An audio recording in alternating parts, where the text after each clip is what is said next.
ಯಾಕ್ಲ ಹೆಂಗ್ ನೋಡ್ತಾ ಇದೀಯ? ನಾನ್ ನಿನ್ನೆ ನೋಡಿ ಬಂದಿನಿ ಕಣ. ಎಲ್ಗೋಯ್ತಿದ್ಯಾ? ಏನ ನನ್ ನೋಡಿಕ ಯಾವತ್ತು ಇಲ್ದಾರ ಇವತ್ತೇನಪ್ಪ? ಇಷ್ಟು ದಿನ ಆಸ್ತಿ ಬೇಕು ಬೇಕು ಅಂತ ಪೀಡಿಸ್ತಾ ಇದ್ದಲ್ಲಪ್ಪ. ಈಗ ನಿಮ್ಮಿಬ್ಬರಿಗೂ ಆಸ್ತಿ ಕೊಡ್ಬೇಕು ಅಂತ ತೀರ್ಮಾನ ಮಾಡ್ಕೊಂಡೆ ಬಂದಿವ್ನಿ. ಓಹೋ ಯಾವ ದೇವ್ರ ಕಂಟರ್ಸ್ಲಪ್ಪ ಇವತ್ ನಿನ್ಗೆ? ಸರಿ ಸರಿ ಮೊದ್ಲು ನಡಿ, ಹೋಗದ ಬರ್ಕೊಡ್ಬೇ. ಬರ್ಕೊಡ್ತೀನಿ ತಡ್ಕೋ. ನೋಡ್ಲಾ, ನಿನ್ಗೆ 2 ಎಕರೆ ಅಡ್ಕೆ ತೋಟ, ಅವ್ನ್ಗೆ 2 ಎಕರೆ ಅಡ್ಕೆ ತೋಟ.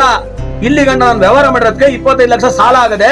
ಇಬ್ರು ಅವ್ರ ಸಾಲ ಒತ್ಕೊಳ್ಳಿ, ಜಮೀನ್ ತಗೊಳ್ಳಿ. ನನ್ಗೆ 2 ಎಕರೆ, ಅವನ್ಗೆ 2 ಎಕರೆಯಾ? ಇನ್ 3 ಎಕರೆ ಯಾರು ಕೊಡ್ಬೇಕು ಅಂತಲೋ? ಲೇ, ಆದ್ರ ಕತೆ ನಿನಗ್ ಬೇಡ. ಅದ್ರ ಕತೆ ನಮ್ಗೆ ಯಾಕೆ ಬೇಡ?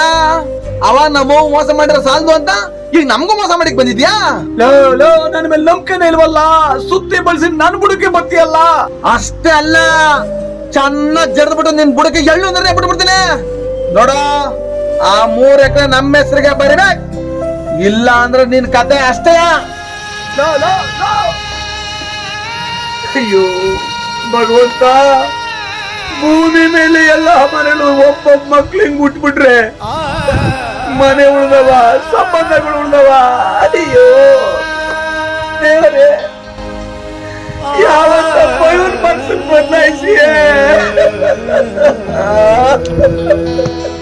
ಅಯ್ಯೋ